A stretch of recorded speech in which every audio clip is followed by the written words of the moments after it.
پاکستان کے خلاف امریکی سازش کے بعد پوری دنیا میں مظاہرے شروع ہو چکے ہیں۔ چین، ترکی اور روس میں امریکہ کے خلاف مظاہرے شروع ہو چکے ہیں۔ روسی عوام نے گزشتہ روز کئی مظاہروں میں کیا کہا اور کیا امریکہ روس پر بھی دباؤ ڈالنا چاہ رہا ہے، آج کی ویڈیو میں ہم اہم معلومات دینے جا رہے ہیں۔ اور امریکہ نے پاکستان کے اندرونی معاملات میں مداخلت کیوں کی؟ جہاں پاکستانی عوام امریکہ سے پوچھ رہی ہے، وہیں عالمی سطح پر کئی ممالک پاکستان کے ساتھ کھڑے ہو چکے ہیں، جن میں روس، چین، ترکی شامل ہو گئے ہیں۔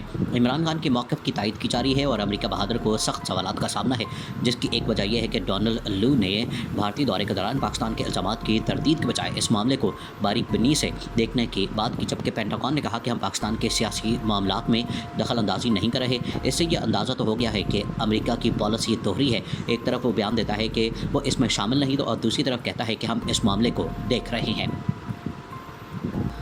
اس ٹاپک کا آغاز کرنے سے پہلے نئے آنے والے دوستوں سے گزارش ہے کہ ہمارے چینل کو سبسکرائب کر لیں۔ یہ اس شخص کا جواب ہے جس نے یہ ساری سازش رچائی تھی اور دھڑلے سے کہہ رہا ہے کہ ہم دیکھ رہے ہیں۔ اس نے یہ بات ثابت کر دی کہ چور کی داڑھی میں تنکا پھنس چکا ہے اور اس کو صاحب نظر دیکھ کے جا چکے ہیں اور یہ چھپایا بھی نہیں جا سکتا۔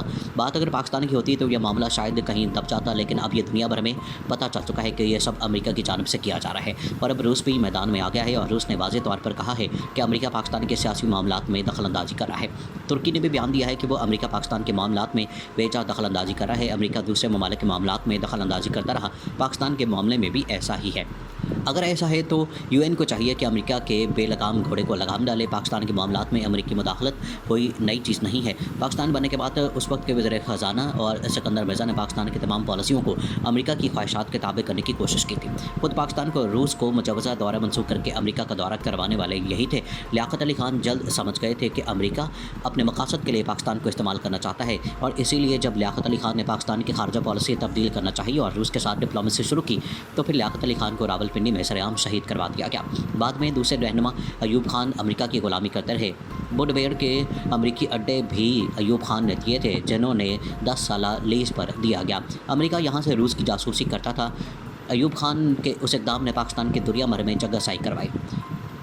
بوڈویر کے 10 سے زیادہ اڈے دیے گئے مگر وہ اپنے ایجنٹ بنا چکا تھا۔ مشرقی پاکستان کی علیحدگی بھی امریکہ کی وجہ سے ہوئی تھی اور مجیب الرحمان سے امریکی لیڈروں کی ملاقاتیں ہوتی رہیں۔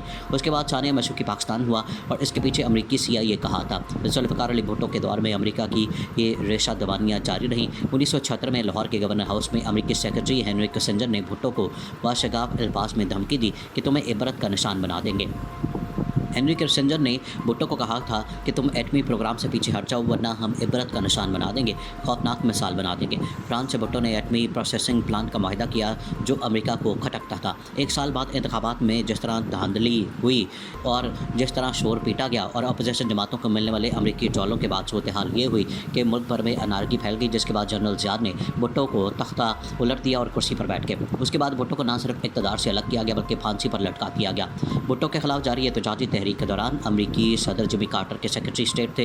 اس وقت انہوں نے بھٹو کو ایک خط لکھا اور وہ خط لے کر بھٹو راجہ بازار گئے اور عوام کو بتایا کہ امریکی ایٹمی پروگرام کو لے کر مجھے دھمکی امیز خط لکھا گیا ہے۔ پھر چند دنوں بعد بھٹو کی حکومت ختم کر دی گئی اور مارشل لاء لگا دیا گیا۔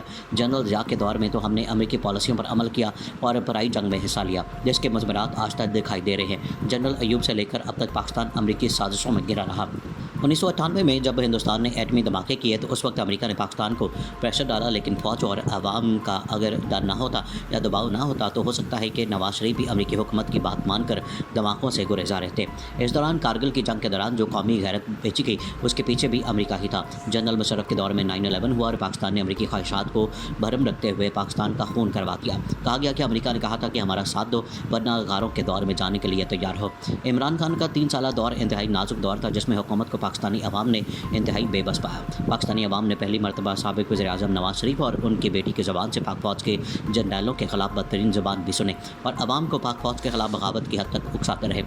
یہ عمل نہایت ہی خوفناک تھا اور ملک کی سالمیت اور خود مختاری پر کھلم کھلا حملہ تھا اور عوام پریشان تھی اور یہ ملک دشمن جو پچھلے سالوں سے ملک لوٹتے رہے ان کی باغیانہ سرگرمیوں پر ان کو کوئی پکڑتا نہیں تھا، لیکن بیرونی طاقتوں کو معلوم ہو چکا تھا کہ عمران خان ان کے ایجنڈے کی تکمیل میں رکاوٹ ہے اور اسی دوران عمران خان نے روس کا دورہ کرنے کی ٹھان لی، لیکن 7 مارچ کو ایک لیٹر لکھا گیا جس میں وزیر اعظم پاکستان اور ریاست پاکستان کو سنگین نتائج کی دھمکیاں دی گئیں۔